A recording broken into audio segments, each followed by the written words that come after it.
소설 중에서 대표적인 소설 흥보전 한번 해보자. 이거 하기 전에 이 용어를 좀 알아뒀으면 좋겠어. 적층문학. 적층문학이라고 그래. 적층문학이 뭐야? 이게 있잖아, 독자가 계속 쌓이는 걸 말하는 거야. 그러니까 고전소설들은 독자가 계속 쌓이잖아. 그걸 적층문학이라고 한다고. 그 다음에 이 흥보전에서 또 알아야 되는 건 판소리계 소설이다. 판소리계 소설. 판소리 계통의 소설이다. 판소리.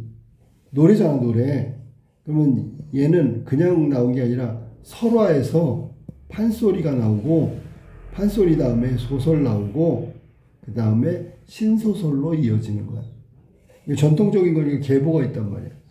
자, 옛날에 글로 돼 있지 않고 이야기 속에 나오는 흥보랑 똑같은 사람이 누구였냐면, 이름이 이렇게 돼 있어. 방이라는 사람이 동생이고 형한테 구박받고 착한 행동 때문에 나중에 상을 받고 권선징악 이런 내용이 나오는 설화가 있는데 그게 방이설화야. 여기서 딱 출발해가지고 흥보가가 나와야 되겠죠. 노래니까 흥보가. 그 다음에 소설이니까 흥보전 우리가 지금 배울 거야. 그 다음에 마지막에 제비가 나왔잖아. 응? 이해조라는 사람이 써놓은 신소설에는 연의각, 이게 제비의 다리 그런 뜻이야. 이게 다 흥보전이라는 소설과 관련된 과거의 설화부터 신소설까지 작품들이야. 잘 알아뒀으면 좋겠어. 응? 자, 일단 적층문학과 판소리계 소설이라는 걸 확인했다. 자, 그럼 봅시다. 본문 한번 볼까? 자, 보기 전에 우리가 또 한 가지를 알아둬야 될 게 뭐냐면, 여기는 재미난 게 뭐냐면, 가난. 이건 창피한 거잖아. 근데 이걸 자랑하고 있어. 그 다음에, 판소리계 소설이라고 했으니까, 판소리의 특징이 여기서 나와. 그것도 찾아봐야 돼, 알았니? 그 다음에 이 작품을 통해서 조선 후기에 가난한 평민들의 삶, 사회상을 엿볼 수 있다. 이건 작품 자체가 아니라 작품이라는 것은 문학이잖아. 문학을 가지고 이런 것들을 확인할 수 있는 거야. 자, 그러면 첫 번째 내용 중에서 판소리계 소설 요 부분을 잠깐 알아볼게. 판소리는 뭐하고 동일하냐면 시조하고 동일해. 시조가 3, 4조, 3글자, 4글자, 뭐 이런 식으로 돼 있잖아. 이것도 또 똑같다. 3, 4조이거나 4, 4조의 운율이, 음보가 계속 형성되는 사음보야. 그러니까 시조하고 다를 바가 없지. 이게 문체의 기본 음보란 말이야, 음보. 그 다음에 가난자랑하고 뭐 하는데 여기 등장인물이라고 그랬는데, 등장인물 잘 봐봐. 등장인물, 우리가 인경업전이건 유충열전이건 다 등장하는 주인공은 영웅이었거든. 근데 여기에 흥보는 오히려 찌질이야. 영웅이 아니야. 알겠니? 가난 때문에 막 힘들어하고 뭐 이런 내용. 현실적 등장인물이 등장한다. 현실적. 마치 조선 후기에 바로 옆집 사람 이야기 같기도 하고 뒷집 사람 이야기 같기도 해. 현실에서 등장하는 것들이란 말이야. 그 다음에 이 등장인물이 가난한 서민이기 때문에 이 사람의 일상을 보여주는 것들이 많이 나와. 그렇기 때문에 일상은 소탈하지요. 그 다음에 진솔하지요. 막 이런 걸 보여주기 위해서 의태어도 많이 나오고 의성어도 많이 나오고 판소리계 소설이기 때문에 노래 같은 것들이 나오고 속어가 뭐야? 우리가 비속어 알지? 욕하는 거. 그거 말고 속된 말. 그냥 솔직히 말하면 숨기지 않고 진솔하게 얘기하는 거. 속된 말. 그런 말 막 쓴단 말이야. 그 다음에 역시 사투리가 나와야 되겠죠. 이 흥보전 같은 판소리계 소설의 표준어는 잘 알아도 이 표준어는 서울말이 아니야. 다 거의 전라도 말이지요. 전라도가 표준어야. 전라도에 가면 섬진강 있거든. 섬진강. 이 섬진강도 동쪽에 있으면 동편제, 서쪽에 있으면 서편제. 동편제는 좀 재미난 거. 서편제는 막 뭐지? 막 눈이 멀어가지고 선악동 나그네 뭐 그런 거 있거든. 명창을 만들기 위해서 진짜 딸은 아니지만 입양한 딸의 눈을 멀게 해. 그러면 한이 맺히지. 한이 맺힌 게 판소리에 녹아 들어가. 그러면 명창이 된다 그래갖고 그런 내용의 슬픈 얘기가 서편제야. 서편제. 영화도 있어.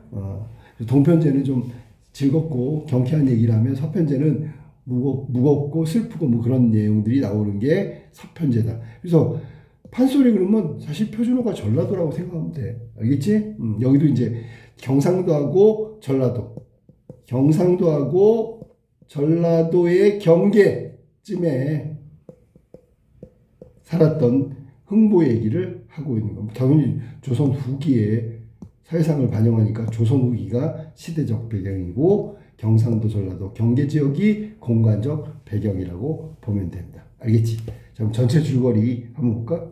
야, 우리가 흥보전을 모르는 대한민국 사람이 어디 있어? 자, 한번 봅시다. 흥보와 놀부는 형제지만 성품이 전혀 다르다.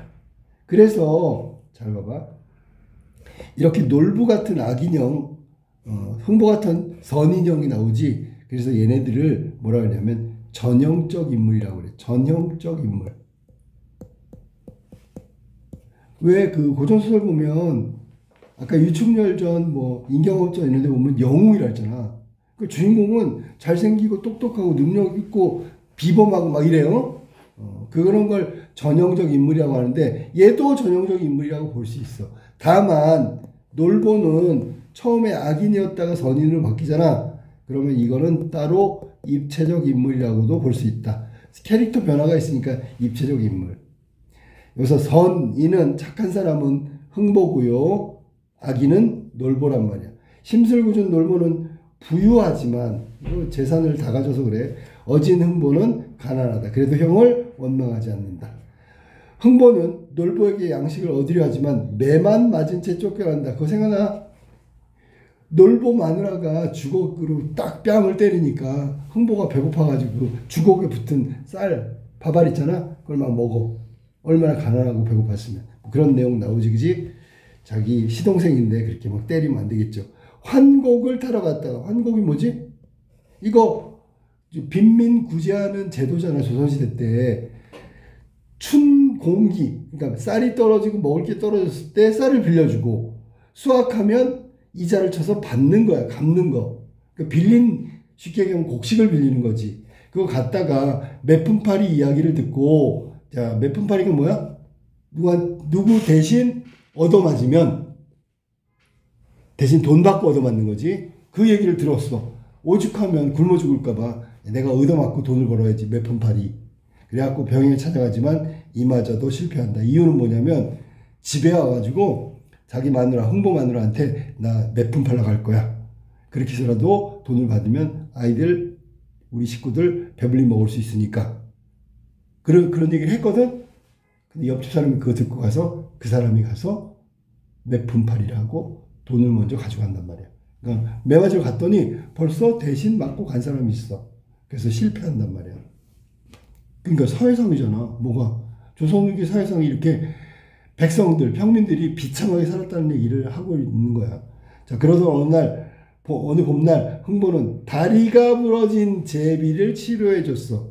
선행한 거지. 그랬더니 이듬해 제비가 보은으로 박씨를 물어다 준단 말이야. 흥보 부부가 박을 타니 온갖 금은보화가 보상으로 나왔고, 놀보는 그 사연을 듣고는 제비를 잡아다가 다리를 억지로 부러뜨리고 선행하는 척 치료를 해준단 말이야.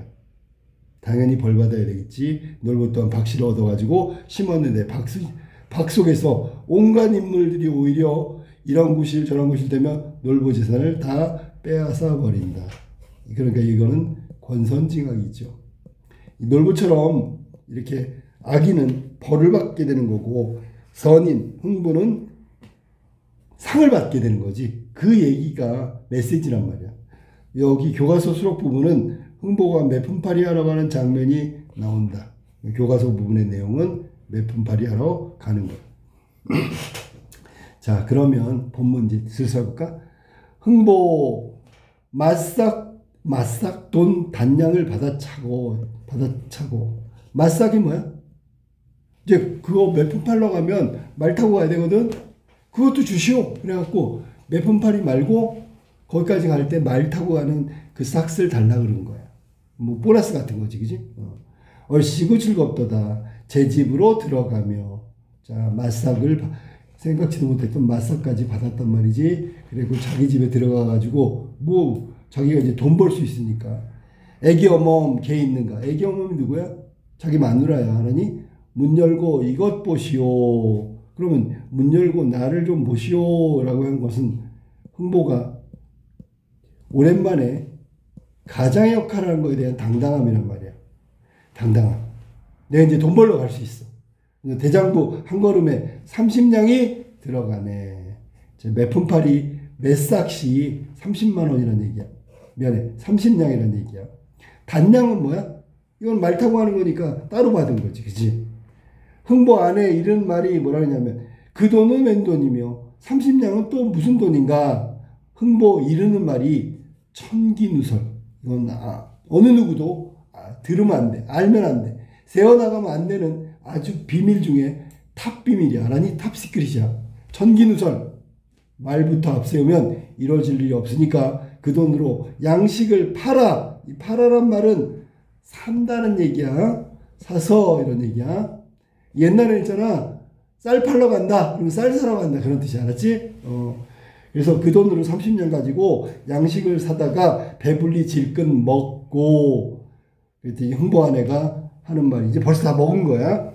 먹으니 좋소만 도대체 그 돈 30냥은 어디서 났소? 여기서는 흥보 마누라의 걱정. 먹은 거는 만족하는데 아무리 생각해도 30냥이라는 거금이 어디서 났는지 모르기 때문에 출처를 모르니까 걱정된 거지. 그지? 흥보 이럴 말이 본읍 자기 마을 좌수 대신에 병영을 와서 곤장 맡기로 30냥을 결정하고 맛삭돈 단량까지 받아왔네 라고 알 수 있죠. 자 그러면 아까 조선시대 사회상 죄를 졌는 데 있잖아. 다른 사람이 대신 가서 맞아.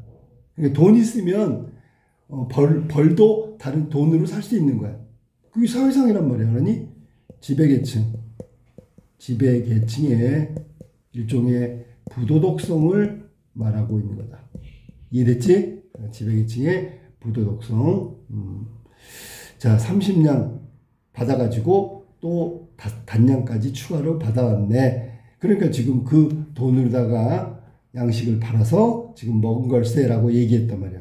흥보 안에 이 말을 듣고 기가 막혀 이른 말이 그놈과 위에서 말한 본읍 좌수를 말하는 거지. 죄상도 모르고 무슨 죄를 졌는지도 모르고 병영으로 올라갔다가 저 모습 저 몰골에 곤장 10대를 맞으면 자 지금 저 모습 저 몰골이라고 했으니까 흥보가 지금 매를 맞을 만큼 뭐 이렇게 체력이 좋다거나 덩치가 좋다거나 잘 먹어서 뭐 이렇게 버틸 만한 그 몸이 아니다 그런 얘기야.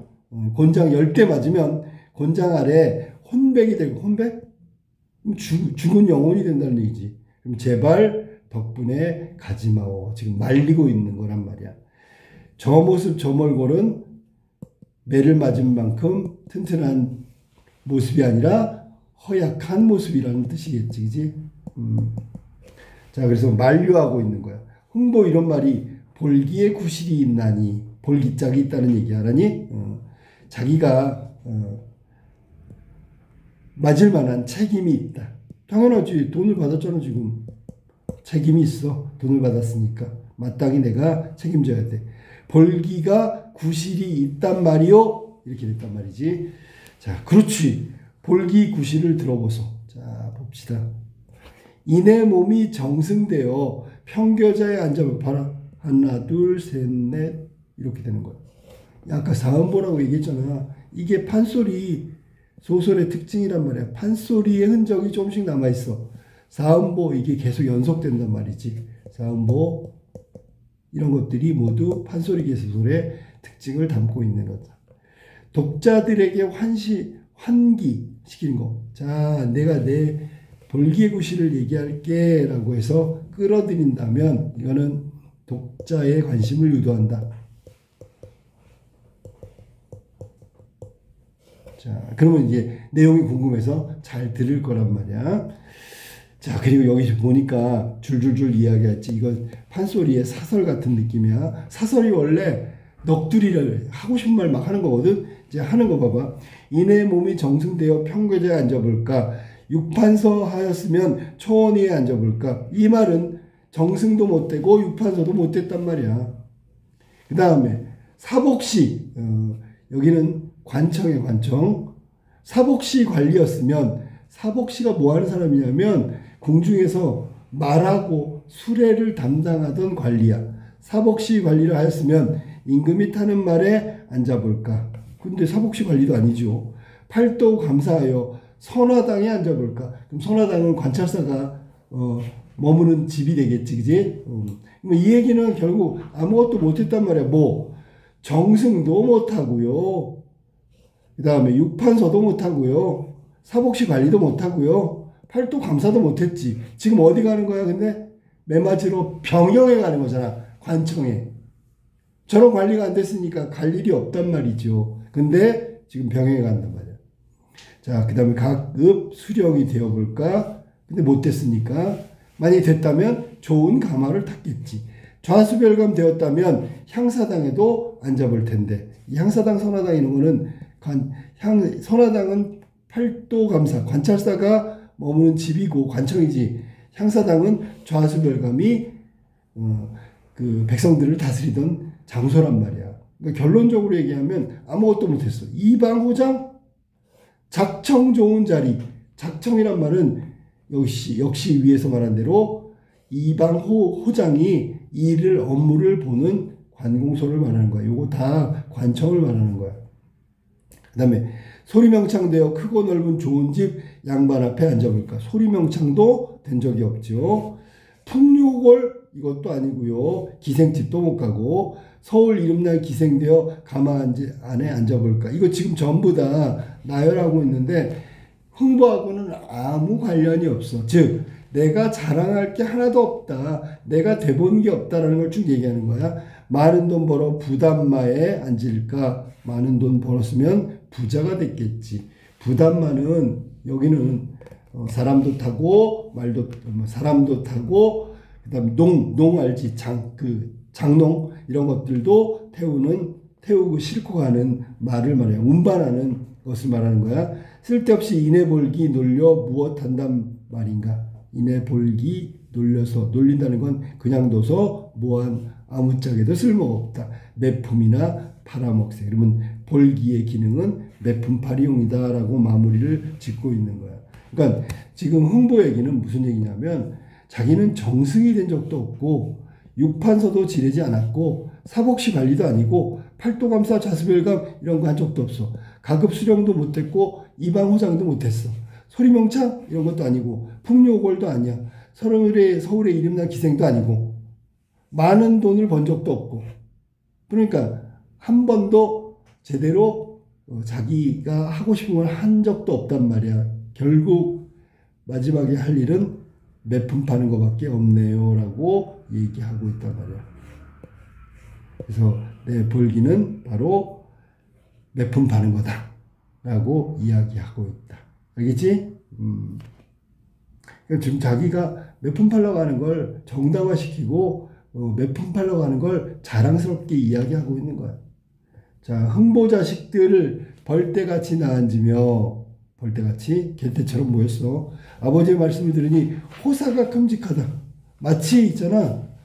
호사라는 게 사치스러운 거야. 호화로운 거야. 왜냐면 위에 들어보니까 매품 팔러 가는 건 매를 맞고 호되게 당하는 거야. 죽을지도 몰라. 근데 말만 들어보면 마치 근사한 일을 하러 가는 것 같아. 애들이 좀 약간 떨어져. 그래서 아버지 병원 가신다는 하니 날 오동철병 하나만 사다 주어. 매품 팔러 갔다가 있잖아.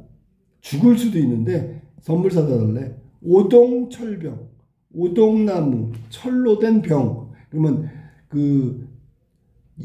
오동철병이 오동나무가 아니구나. 이 동이 구리를 말하는 거고 철이 쇠를 말하는 거야. 그러니까 구리하고 쇠하고 섞여서 이렇게 만든 병 있잖아. 이거 사다 달라는 거야. 이게 선물 사다 달라는 건 똑같은 거야. 맞으러 가서 죽을 수도 있는데. 흥보가 이런 말이 고이 벗은 놈이 어디다 차게야 라는 뜻이야. 고이는 남자들이 안에 입는 옷바지야. 속에 입는 속옷이라고 생각하면 돼. 그러면 고이 벗은 놈도 어디다 차게야. 고이 벗었다는 얘기는 아직 나이가 어리다 라는 뜻이지. 알았니? 아니면 겉옷이 필요하지 않은 말이기도 해. 그러니까 여기서는 고이 벗은 놈이 어디다 차게야. 오동철병이 무슨 필요가 있어. 그러니까 고이도 벗을 정도로 어린아이라는 뜻도 있고요. 여기는 제대로 갖춰 입지 못했다는 뜻도 있고요. 이런 거야. 그러니까 이것도 고이수 옷바지도 갖춰 입지 못한 주제에 이건 사다가 뭐하게? 라는 뜻이 돼버렸지. 그지? 귀민머리에 차도 찰 터이 없고, 그러니까 사다만 줘요. 내가 귀민머리에 찰 수도 있고, 생갈비를 뚫고 차도 찰 터이니 갈비를 뚫고 찰 수도 있고, 사오기만 사오. 사다 주기만 하면 됐지. 내가 귀 밑에 그 오동철병을 차든지 아니면 생갈비, 갈비뼈에다가 차든지 그런 건 신경 쓰지 말고 사오기만 해요. 라고 얘기한 거야. 이 사실은 웃기잖아. 너무 철이 없지, 그지? 말하는 것들을 들어보면 웃기단 말이야. 알았니? 그러면 고이 벗은 놈이 오동철병이 뭐가 필요 있어? 쓸모도 없지요. 이 말은 사실은 저기 속담 중에 개발의 편자라는 말이 있어. 개발의 편자. 편자는 말 발바닥에 딱 대는 거 있잖아. 그러면 강아지 발에다가 말의 편자를 달 수 있어 없어? 없지. 달 수도 없지만 어울리지도 않지. 뭐 그런 뜻이야. 알았니? 있어도 쓸 수가 없어. 근데 못 타라 사오냐고. 그랬더니 내가 알아서 할 테니까 뭐 귀 밑에다 걸건 뭐하건 간에 사오긴 하시오. 이렇게 돼버린 거야. 또 한 놈 나아지며 나는 남수주 비단으로 만든 큰 창옷. 창옷이니까 양반들이 입는 옷이겠지. 창옷. 남수주 비단. 남수주는 잘 몰라도 돼. 비단으로 만든 큰 창옷 한 벌 사다 주시오. 똑같이 여기도 똑같지요. 뭐가? 이건 오동철병하고 똑같은 거야. 쓸데도 없는데 어울리지도 않고 뭐 필요 없는 물건을 왜 사다 달라고 하는지 모르겠어. 아무튼 다른 놈이 이번에는 오동철병 사달라고 했던 다른 애 말고 또 다른 자식이 이번엔 남수주 비단으로 만든 큰 창옷 한 벌 사다 주시오 라고 얘기한 거야. 그랬더니 홍보 큰아들을 낳아지며 제 동생들을 꾸짖는데 그래도 형이니까 좀 정상인가 보지? 아닐 거야. 옳게 꾸짖는 게 아니라 하늘에 사무칠 듯 꾸짖어. 에라 심하구나 이 후레아들 놈들아. 이건 동생들한테 하는 말이야. 아버지 그렇지 않소. 나는 담배 가죽 탕평채에 모초의 한 놈과 얘는 한술 더 떠. 한 포단 허리띠 비단 주머니 당팔사 끈 꿰어 쇠거울 돌거울 넣어다 주오. 한술 더 뜨네. 그지? 후레아들 놈이라는 게 무슨 말이냐면 자기 그 부모한테 제대로 배움을 받지 못한 버릇없고 예의 없고 그런 사람들을 욕할 때 쓰는 거야. 알았니? 후레아들 놈들. 그래가지고 여기다가 한술 더 떠서 뭘 사달라고? 담비가죽 탕평채 모초의. 여기는 탕평채 모초의가 뭐냐면 여기는 음식이야. 음식 이름이 탕평채 모초이란 말이야. 그러니까 모초이란 말은 비단이고 탕평채는 음식이야. 요 음식 하나에다가 그다음에 모초의라니까 옷이겠지, 그지? 옷. 이거 사다 주고요. 한 포단 허리띠 비단 주머니 당팔사 끈. 당팔사? 여기는 중국에서 들어온 8가닥으로 된 가닥으로 된 실이란 말이야. 그러니까 생각해봐. 옷에다가 이 벨트처럼 이렇게 묶는 거야. 아니? 근데 이게 수입이야, 수입. 어디서? 중국에서. 중국에서 수입한 8가닥으로 된 실로 된 그 끈을 갖다가 꿰어가지고 쇠거울, 돌거울 넣어다 주오라고 얘기했어. 자, 여기서 웃음이 빵 터지는 거지. 에라이 후레 아들 놈들아 하면서 뭔가 장남이니까 제 동생들을 꾸짖는 옳은 말을 하는 줄 알았는데 들어보니까 얘는 한술 더 떠. 아니? 이런 걸 더 필요 없는 걸 또 사다 달라고 한다. 이게 바로 해악성이란 말이야. 우리 문학은 이런 거 있어. 웃음으로 눈물 닦기라는 말이 있어. 아주 심각하고 힘든 상황이야. 그런데 이렇게 해악성을 띠면서 그 힘들고 고통스러운 걸 웃으면서 넘어갔단 말이야. 그게 이제 해악성이고, 그런 거 있잖아. 막 탄핵반대에 가봤더니 막 깃발 있잖아. 전국 방구석 협회 막 이런 거 써놨잖아. 나 방구석에 가만히 있으려고 그랬는데 왜 나오게 했어? 막 이런 거를 해학적으로 표현한단 말이야. 알겠지? 그게 이제 우리 문학의 특징이야. 흥보가 하도 기가 막혀서 대답하는 거야. 뭐라고 해볼까? 내 아무것도 안 찾을 듯이 하더니 단계를 높여. 자, 더한다는 얘기지, 그지? 너희 놈들이 내 말은 볼기에 대성방으로 아는 놈들이구만. 이렇게 했어. 한술 더 뜨지 않나. 대성방이라는 게 뭐냐면, 자, 송방이 개성에 있는 개성 상인들 가게지, 그지? 대성방이라고 했으니까 주로 서울에 있는 개성 상인의 가게를 말하는 거야. 거기 가면 귀한 물건도 있고 아주 비싼 물건도 있고 물건이 다양하게 있단 말이야. 그러니까 니네들이 지금 자기 아비를 나를 말이지 대성방에 서울에 있는 개성 가게에 가는 줄 알고 있구나. 뭐 이런 얘기를 하는 거야. 단계를 높였다는 얘기는 점점 원하는 게 점점 더 허무맹랑하고 황당한 걸 원하고 있구나. 자, 그래서 아버지가 매 맞으러 가는데, 매품 팔러 가는데 무슨 대성방에 가는 것처럼 이것저것 사다 달라고 하는 철없는 자식들의 이야기를 지금 한 거야. 여기 이제 큰아들의 해악성도 나와. 홍보 이러는 말이 애기어멈 그리하시오. 자, 미주쳐봐. 그리하시오. 이해하시오지. 내가 매품 팔러 가는 거 이해하시오. 빨리 다녀올게요. 홍보 병영 내려갈 때 탄식하고 내려간다. 무슨 탄식인가 볼까? 도로는 끝없는데 병영성중 어디매요? 도로는 끝이 없다는 얘기는 계속 가야 되는데 병영성중은 도대체 어디 있는 거야? 삼국지 조자룡이 강을 넘던 청총마가 있으면 이 청총마가 조자룡이 타고 다니는 명마지, 그지? 이거 있으면 이제 잠깐에 딱 가련마는 몸이 고생스러우니 조그만 내 다리 오늘 가다 어디서 자며 내일 가서 어디에서 잘고.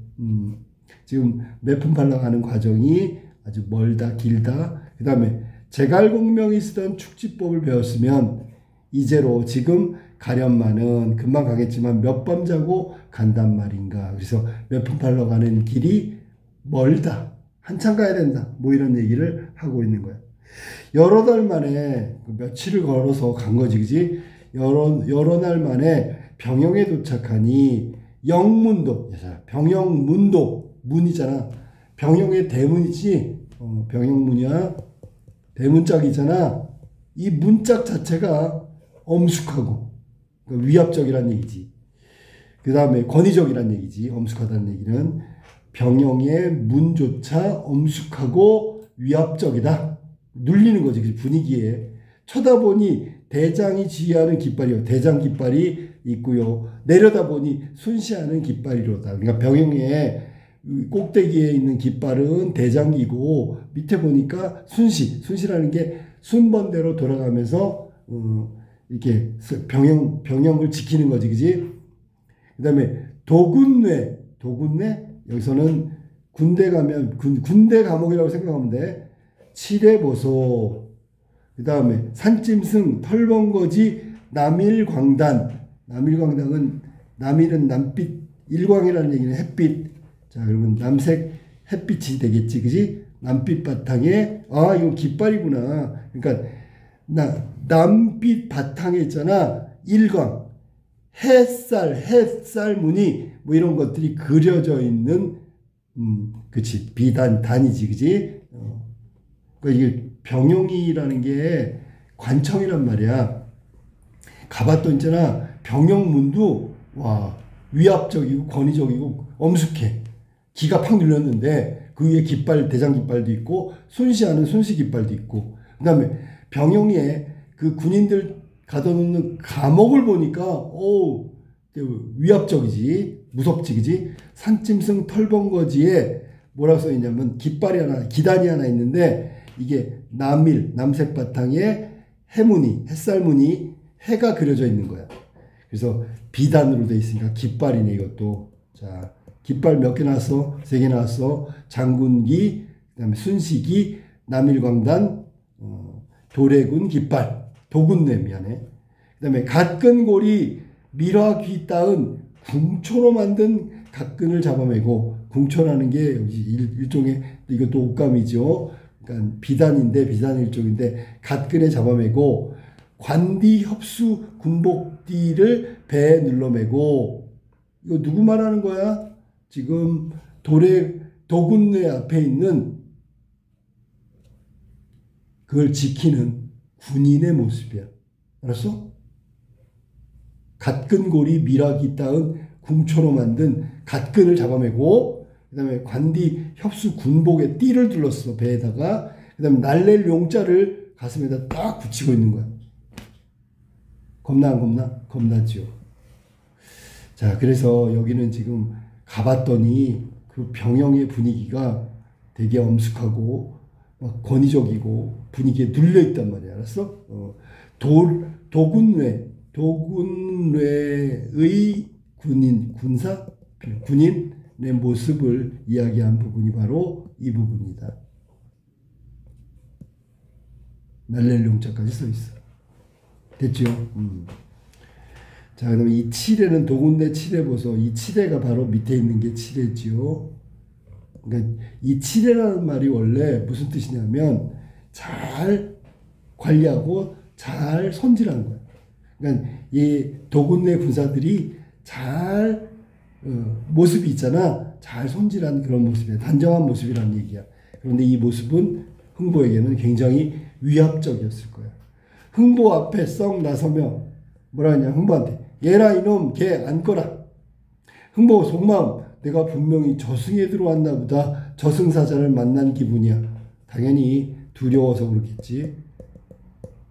두려움 때문에 도군내 군사가 너 이놈 거기 안거라 그랬더니 깜짝 놀라가지고 벌벌 떨고 있는 거지. 문간에 들어가니, 문간에 들어갔어. 어떠한 사람들, 이 사람들 다 뭐 한 사람이야? 매품 팔러 온 사람들이지. 매품팔이 하러 온 사람들이야. 자기처럼 매품 팔러 온 사람들이 4, 5인 4명 5명 안자권을 흥보 들어가며 인사오 오마 마오 이렇게 돼 있네. 그러니까 뭐 안녕하세요 왔어요 뭐 이런 거야. 거기 뉘라하오, 이제 이름을 물어봤지. 나 말씀이요 조선 제일가는 흥보를 모르시오. 가난홍보. 제일 가난한 흥보를 모른단 말이요. 이게 지금 가난을 자랑하고 있는 거 아까 나왔었지. 한 놈이 나서며, 자 생각해봐. 매품을 파는 건 정상적이지 않잖아. 매품을 팔 정도면 내가 얼마나 가난하고 얼마나 굶주렸는지를 이야기함으로써 매품팔이의 정당성을 받고 싶은 거야. 내가 너무 가난하기 때문에 매까지 팔아. 지금 매품팔이 하고 있는 거야. 이제 이게 떠드는 거야. 한 놈이 나서면 장자가 무엇하러 와 계시오. 장자. 우리가 두 가지지. 장자는 물론 중국의 성년 중에 장자도 있지만, 장자가 우리가 보통 쓰는 게 큰아들을 장자라고 하고, 두 번째는 백만장자라는 그 장자야. 그럼 여기서는 흥보한테 뭐라고 했냐면 이렇게 얘기하는 거지. 아니 부자가, 백만장자가 뭐 타러 여기 왔냐고. 그랬더니 흥보 가슴이 끔찍해요. 거기 거기는 무엇하러 왔소? 모른 척하고 물어봤나? 그랬더니 나는 평안도 사방동 동팔풍촌에 사는 솔봉 애비. 나 모르시오? 25대째 가난으로 매품 팔러 왔어. 25대. 25대라는 게 지금 잠깐만 확인해 보자. 25대라는 게 25대째 가난했다고. 자기가 엄청 가난한 사람이라고 얘기한 거야.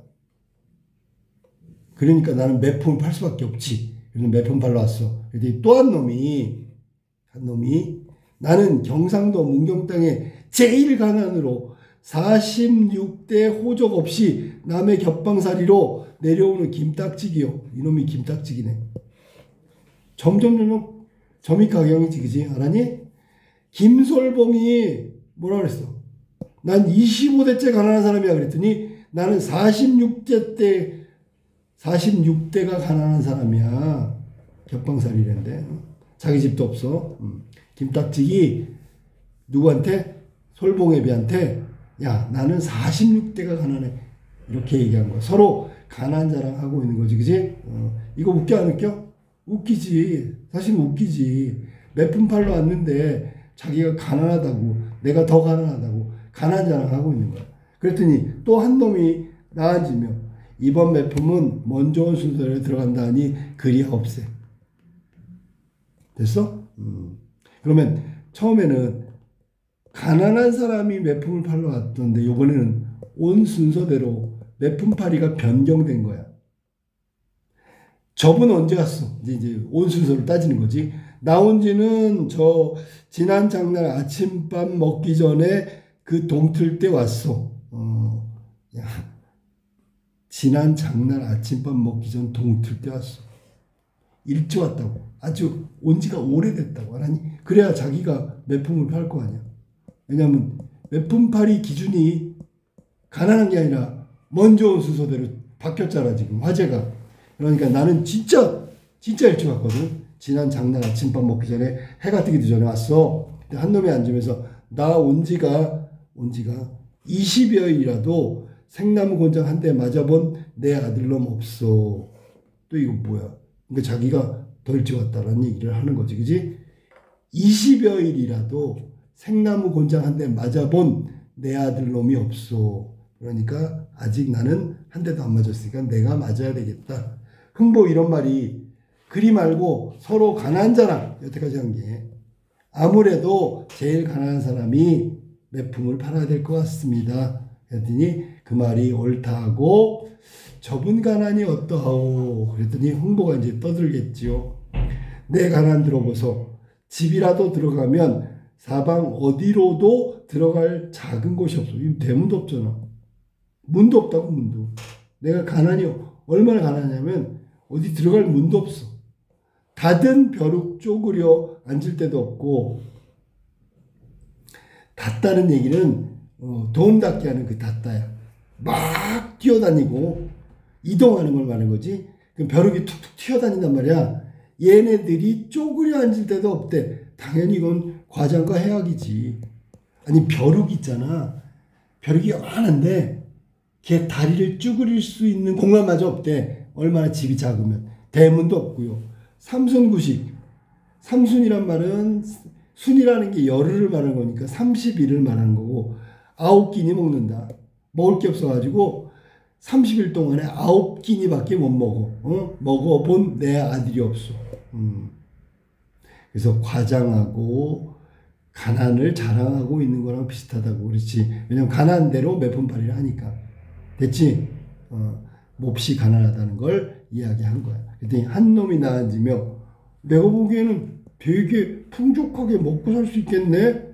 저분 가난은 어떠하고? 그랬더니 다른 사람이 내 가난 들어보소. 내 가난 남과 달라. 2대째 내려오는 광주산 사발 하나 선반에 얹은 지가 8년이 됐대.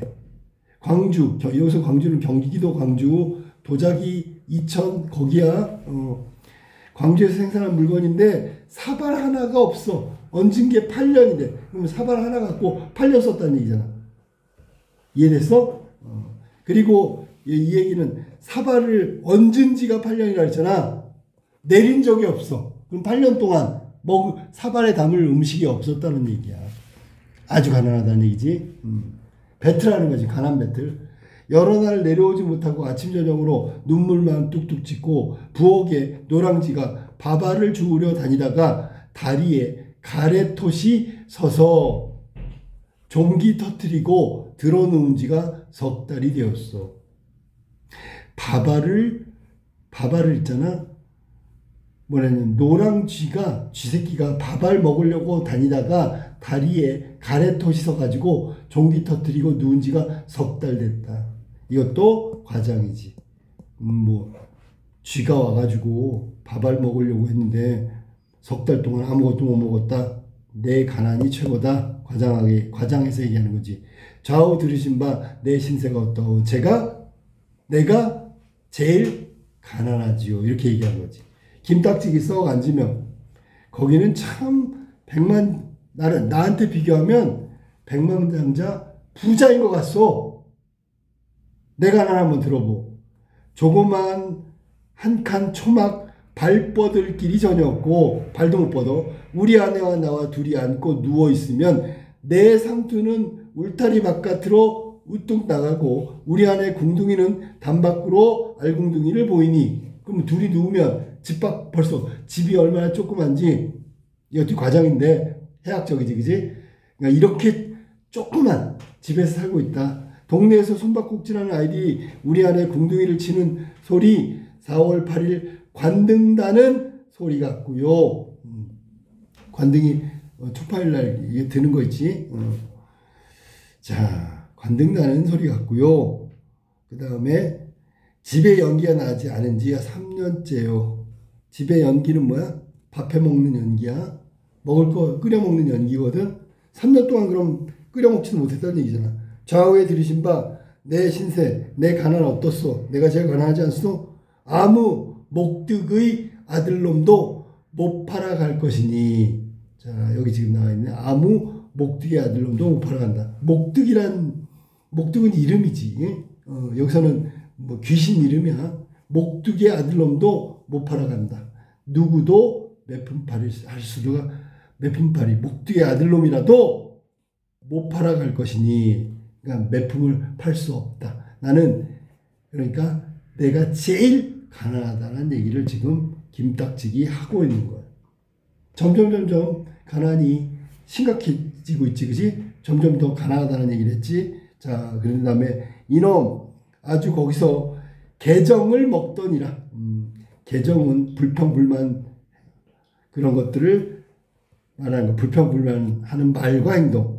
흥보 숨숨 생각하니 자기에게는 어느 시절에 차례가 돌아올 줄 몰라. 자, 여기서는 흥보가 생각했을 때 이 매품팔이 기준이 가난한 거라고 얘기했잖아.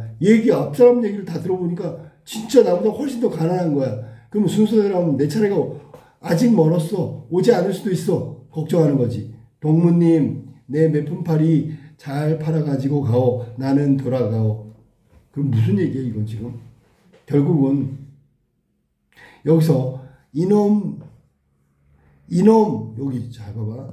이놈 아주 거기서 개정을 먹다 라는 말이 편집자적 논평이지. 편집자적 논평 해석한 거야. 알았니?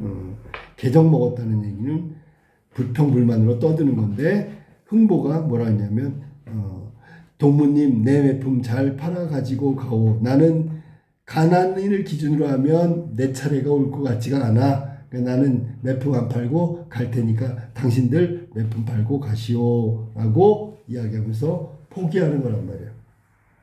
지금 자, 가난한 사람들이 많다는 사회상도 이야기할 수 있어요. 여기 가난을 기준으로 얘기했더니 여러 사람이 가난 배틀을 하고 있잖아 지금. 그렇다면 당시에 가난했던 사람들이 여럿이었다. 조선 후기의 사회상을 드러내는 부분이고 흥보는 자기 차례가 가난으로 하면 오지 않을 것 같으니까 돌아간다. 하직하고 돌아오며 탄식하고 집에 들어가니 흥보 안에 거동보소. 자, 이거 전달하고 있죠. 이건 서술자 개입. 서술자가 있잖아. 등장인물에 대해서 보여요. 이야기하는 거야. 왈칵 뛰어 달려들어 흥보 소매 검쳐잡고 검치다라는 게 원래 이 두 곳을 한꺼번에 이렇게 맞대어 붙이는 거니까 우리 멱살 잡을 때 양쪽을 잡아갖고 옷을 이 가운데를 모지 이게 검치다라는 뜻이야. 이게 딱 멱살을 딱 잡아서 딱 이렇게 하는 거. 흥보 소매를 갖다가 마주 잡아서 딱 겹쳐가지고 듣기 싫을 정도로 크고 설게 울면서 여기서는 착각하고 있는 거야. 무슨 착각? 남편 흥보가 매 맞고 매품팔이하고 왔다고 생각한 거야. 그러니까 설게 울면서 뭐라 하냐. 하늘이 사람들을 세상에 나게 할 때 반드시 자기 할 일을 주었으니 생기는 대로 먹고 살지 왜 남 대신으로 매품을 팔까. 애고 서러워. 자, 이거는 착각하고 있다고 지금 얘기하고 있지. 그러니까 욕심 부리지 말고 생기는 대로 먹고 살지. 이게 자기 삶을 만족하고 살아야지. 흥보는 남편은 매품팔 모습이 아니지. 아까 얘기했잖아. 부실하다 그랬으니까. 그러면 그냥 굶더라도 매품 같은 건 팔지 말고 생긴 대로 먹고 살지. 왜 쓸데없이 가서 매품을 팔고 왔느냐. 애고 서럽다. 이렇게 서럽게 우니 흥보이는 말이 애기 어멈 마누라야 울지 마소. 애기 어멈 울지 마소. 영문 병영문에 들어가니 세상에 가난한 놈은 거기다 모두 모여 내 가난을 거기다 비교하니 난 백만장자야 부자야 라고. 매도 못 맞고 그냥 나 포기하고 돌아왔어. 아 흥보 아내 이 말 듣고 얼씨구나 즐겁도다. 우리 남군 병영에 매 맞으러 갔다가 매는 아니갖고 돌아오니 이런 영화가 또 있을까 없지요 라고 얘기한 거니까 흥보 아내는 남편을 진심으로 남편에 대한 진심으로 걱정하고 사랑하고 그런 걸 알 수 있다. 됐죠? 속마음을 이야기한 거다. 자, 배고픔을 생각하니 음식 노래 불러보자. 자, 배고프면 뭐 해야 돼? 음식을 먹어야 되겠지. 그런데 여기는 음식 노래 불러보지. 그럼 배고픔을 잊어버리기 위해서 이게 지금 노래를 부르면서 음식 노래 불러보면서 있는 거니까 가난하다는 게 정말로 극대화. 정말 가난하구나. 먹을 게 없어가지고 음식 이름 되는 노래를 부르니까. 그러니까 이게 우리가 바라보는 등장인물의 가난이 이렇게 심각하구나. 슬픔. 우리가 공감할 수 있는 건 가난한 흥보의 지금 생활을 슬픔을 공감하는 거지. 자, 무슨 밥이 좋던게요. 자, 이제 밥부터 나오네. 보리밥이 좋다고 얘기했어. 보리밥. 무슨 국이 좋던게요. 비지국이 좋다. 이 얘기를 다른 말로 하면 뭐야? 난 지금 보리밥에 비지국 먹으면 좋겠다. 그런 얘기랑 똑같겠지. 음식을 맛있게 하여 먹으려면 게장국에 늙은 호박을 따놓고 숭늉에 고춧가루를 많이 치고 들기름을 많이 쳐가지고 사곰은 괴곰이 먹을만하고. 자, 사곰은 괴곰이 먹는다. 여기서 곰은 우리가 곰탕 하는 거지. 아주 오랫동안 끓인 걸 말하는 거야. 푹 삶는 거. 곰 이거는 사골국. 사골 중에서 고기 사골 요게 먹을만하다. 고기를 푹 끓인 게 먹을만하고 저렇게 양념하는 거야. 뭐라고? 게장국에 늙은 호박 넣고 숭늉에는 고춧가루 많이 치고 들기름 많이 해가지고 먹고, 또 그 다음에 사골은 고기를 푹 구운 거 이게 최고고, 이만큼 시작할 때는 들깨 깻묵을 넣어서 둘레쯤 먹고 찬물 대사발 탁 들이키면 진짜 배가 든든할 텐데, 든든할 거야. 뭐 이런 얘기 한 거야. 먹고 싶은 거 얘기한 거야. 알겠지? 이렇게 말할 때 흥보 안에 우는 말이 우정은 일부러 가장 애중하는 자식을 배골리고 못 입히는 내 서름 은원컨대. 자, 지금 흥보 아내가 있잖아. 한이 맺혔어. 애중이라고 했으니까 제일 사랑하고 제일 중히 여기는 자식을 배불리 못 먹이고 못 입혔단 말이야. 그게 한이 맺힌 거지. 자, 피눈물이 반죽되면 아황여영 서름이요. 피눈물이 반죽되면 아황여영 서름이요. 이 말은 야황과 어영이라는 부인들이야. 다시 한번 이 사람 이름이고 부인들 여자들이야. 그러니까 얘가 있잖아. 순임금 때 중국의 순임금 때 그 순임금의 부인인데 순임금이 죽었어. 그 다음에 여기는 죽은 다음에 피눈물이 반죽되어 서러움이지, 그지? 그런 서름이다라는 얘기야. 그게 비교한 거지, 그지? 어영과 아황의 서름 같은 게 바로 못 입히고 못 먹인 거다. 그 다음에 홍고가를 지어내던 왕소군이 느꼈던 서름하고 또 비슷하고, 장신궁중 꽃이 피니 반첩녀의 서름하고도 비슷하고, 옥으로 장식한 장막 속에서 죽으니 우민의 서름과도 같은 것이고, 목을 잘라 절사하니 하시연료의 서름하고도 그런 거고, 망경창파 넓은 물을 말말이다 죄인들 끝없는 인의 서름 어디다 하소연할까. 맨 마지막에 이 정도다라는 얘기야. 자, 그래서 여기는 자신의 서름을 이야기하면서 고사에 나오는 인물들을 등장시켜가지고 자신의 서름이 그렇다.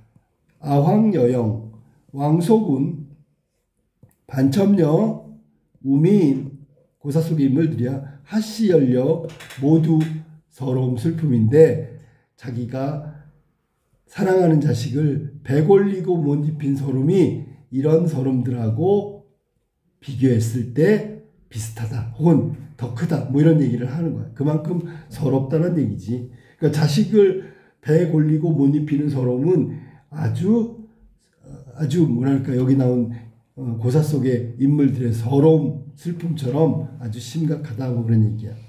자, 마지막에 만경청파 창파 드뭅이 푸른 바닷물 너른 물에 말말이다 죄인들 끝없는 인의 서름 어디다 하소연할까. 그럼 서름이 아주 극대화되다 아주 크다라는 얘기를 하고 있는 거죠. 자, 못 입히고 못 먹인 것에 대한 서름을 지금 이야기하고 있다. 그 다음에 망경창파 드넓은 푸른 물에 즉 바다에다가 말말이다 죄인들. 자, 말말이다 죄인들 말 다 한다고 하더라도 끝없는 인의 서름 다 풀리지가 않는다. 그만큼 서러움이 극대화됐다. 흥보 역시 슬퍼가지고 샘물같이 솟아오는 눈물 가랑비같이 흩뿌리며 목이 막혀 기절하더니 다시 살아나서 기절했어. 그러면 결국 여기는 뭐 이런 거는 표현법 알지? 직유법, 들릴 듯 말 듯 직유법, 그 다음에 샘물같이 직유법. 근데 이 전체 내용은 지나치게 과장돼 있죠. 과장법. 기운 없는 목소리로 처량하게 슬피 울며 만류하여 이른 말이, 자, 말리면서 뭐라 하냐고, 마음만 옳게 먹고 의롭지 않은 일을 아니하며 의로운 일만 하면 장래 미래에 볼 것이니, 장래 본다는 얘기는 뭐야? 좋은 날이 올 것이니 서로 말고 우리 잘 참고 같이 살아가세. 그러면 여기는 흥보가 갖고 있는 캐릭터 성격은 긍정적, 그 다음에 미래에 대한 낙관적인 태도를 보이고 있다. 이제 지금 힘들지만 나중에 잘 될 거니까 잘 이겨내자. 고통을 참아내자. 장래에 한때 볼 것이니 미래에 잘 될 것이다 라는 얘기야. 복을 받는다. 부부 앉아 이렇게 탄식할 때 청사는 높이 솟아있고 온갖 꽃이 화려하고 찬란하게 피어있는 때. 자, 볼래?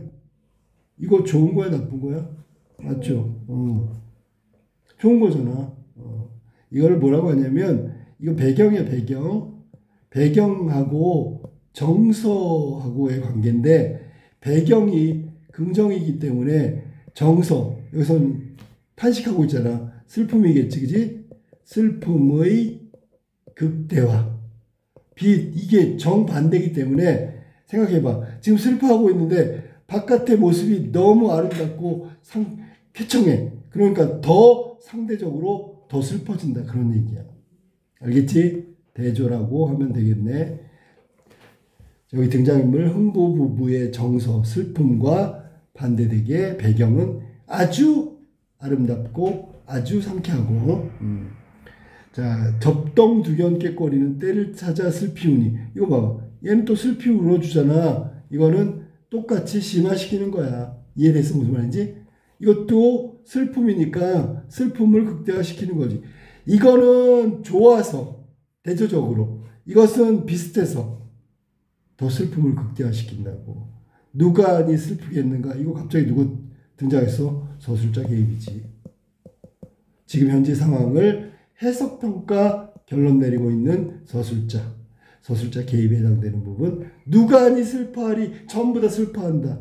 결론 내려버렸지, 그지? 서술자 개입에 해당되는 부분.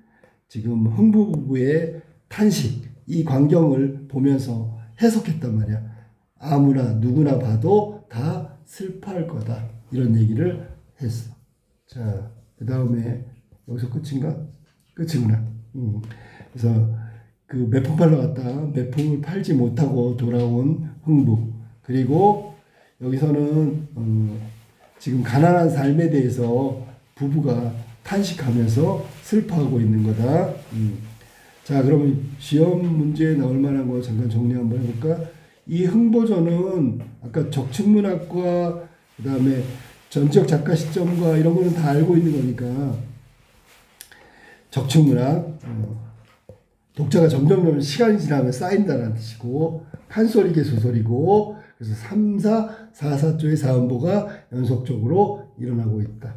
설화에서 시작했는데 흥보 대신 방이라는 사람이 주인공이고, 나중에 흥보가 판소리, 흥보전 판소리계 소설, 연희가 이해조의 신소설로 이렇게 변하는데 내용은 거의 유사하다. 큰 골격은 그대로인데 디테일한 게 약간씩 좀 다르다고 얘기하면 돼. 시대적 배경은 조선 후기고 전라도, 경상도, 경계의 흥보 얘기를 하는 거다. 자, 그러면 시험 문제 나올 거 주제인데 주제를 두 가지로 설정할게. 겉으로 드러나는 표면적 주제가 있고, 그 다음에 속에 감춰져 있는 이면적 주제가 있어. 표면적 주제는 우리가 다 알다시피 형제 간의 우애지, 우애. 형하고 동생하고 우애. 친구끼리면 우정, 형제끼리면 우애. 이렇게 쓰면 돼, 하나니? 그런데 이면적 주제가 가끔 나온다고. 이면적 주제는 뭐냐면 여기 흥보 같은 몰락한 양반, 그 다음에 재산을 다 독차지한 신흥부자, 널 보겠지? 의 갈등이라고 보면 되겠지. 몰락한 흥부 같은 양반과 신흥부자 사이에 빈부차에 의한 갈등. 이게 이면적 주제, 속에 숨겨져 있는 주제다. 겉으로는 그냥 형제간의 우애지만. 자, 그 다음에 이 소설은 무슨 소설이었지? 판소리계 소설이었잖아. 판소리계 소설. 자, 3번이 판소리계 소설, 3, 4조, 4, 4조의 사음보가 계속 이어지고 있다. 그래서 판소리계 소설 중에 자, 음보도 그렇지만 사설 같은 부분이 나오죠. 가난 자랑하는 거 사설, 혹은 여기서는 이제 해학이 나와야 되는데 해학이 두 가지로 얘기할게. 뭐냐면 매품 팔러 가는데 아들놈들이 어디 놀러 가는 줄 알고 대송방, 서울에 있는 개성상인 가게 가는 줄 알고 막 선물 사다 달라. 철없는 행동. 됐죠? 그 다음에 두 번째는 거기 병영에 가서 가난 자랑하는 거. 이것도 해학적이라고 보면 되고, 동시에 두 번째 나와 있는 가난 배틀은 그 당시에 매품 팔려고 하는 사람이 그렇게 많았다. 가난한 사람들이 그렇게 많았다라는 조선 후기 사회상을 드러내는 거야. 알겠지? 그 다음에 풍자와 해학. 이 말은 당연히 알아둬야 되겠지. 풍자. 그리고 해학. 해학은 지금 얘기했으니까. 풍자라는 건 뭐야? 겉으로는 아닌데 나중에 결론적으로 얘기하면 비판, 비난, 욕하고 있는 거가 풍자잖아. 됐죠? 그러니까 여기서는 해학적인 웃음의 미학 이런 것들이 등장한다. 그 다음에 일상적인 용어 나왔다는 거 아까도 얘기했어.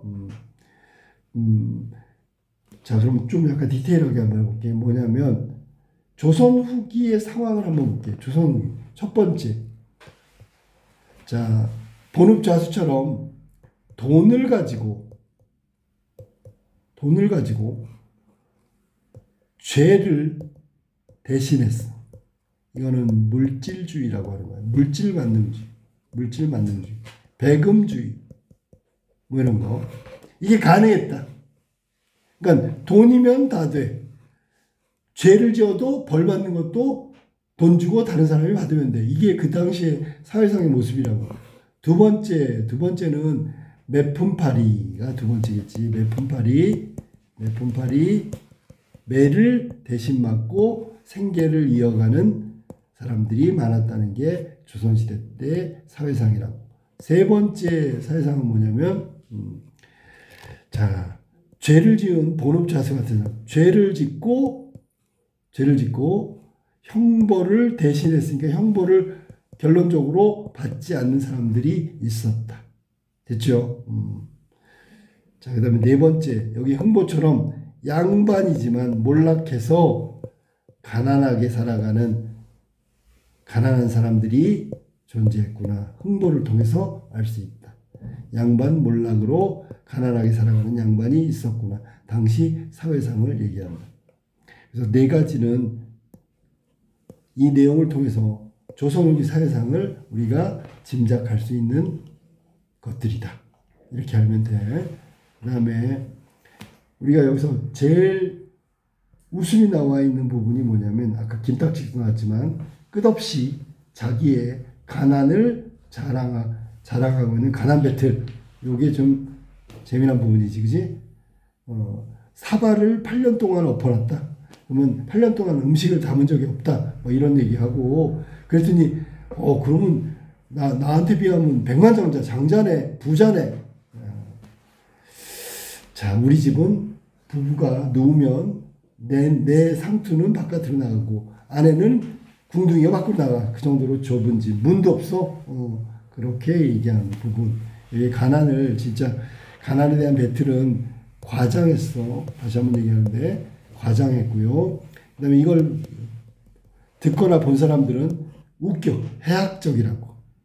사실은 저 상황이 진짜라면 웃음이 나오면 안 되거든. 근데 웃겨. 지나치게 과장해서 설마 저렇게까지 가난할 수는 없지요. 그러면서 사회상을 드러내고 있다. 아까 얘기했던 부분 겹치네, 그지? 조선시 후기에 가난했던 사회상을 이야기하는데 그냥 슬프게 막 이렇게 얘기한 게 아니라 과장하면서 해학적으로 이야기했다. 자, 그 다음에 가난 배틀 첫 번째 한번 보세요. 여기 삼순구식도 있지만, 자, 첫 번째는 삼순구식. 이게 이 사람의 가난 정도야. 30일 동안, 이 순이라는 게 열흘을 말한다 그랬지? 30일 동안에 9끼니밖에 못 먹어. 첫 번째. 두 번째 사람은 석 달 동안 밥을 굶었어. 밥을 먹어본 적이 없어. 연기가 안 난다는 건 밥을 지어 먹지 않았다는 얘기니까 석 달 동안 거의 굶다시피 했어. 살아있는 게 대단해. 아니? 그 다음에 김탁직은 3년 동안 밥을 해먹지 못했어. 점점 정도가 점점 심해지지. 그러니까 흥보가 뭐라 그래? 나는 이 사람들 순서대로 한다면 순서가 차례가 안 오니까 난 그만 갈게요. 동무님들 내 매품까지 다 팔고 가시오. 나는 돌아가리다. 이렇게 하면서 가게 된 거란 말이야. 자, 가난 정도는 삼순구식에서 석 달 3년으로 바뀌었다. 아니? 자, 그 다음에 나온 내용은 마무리할게. 자, 그래서 이게 지금 우리 배운 흥보전의 내용이었다.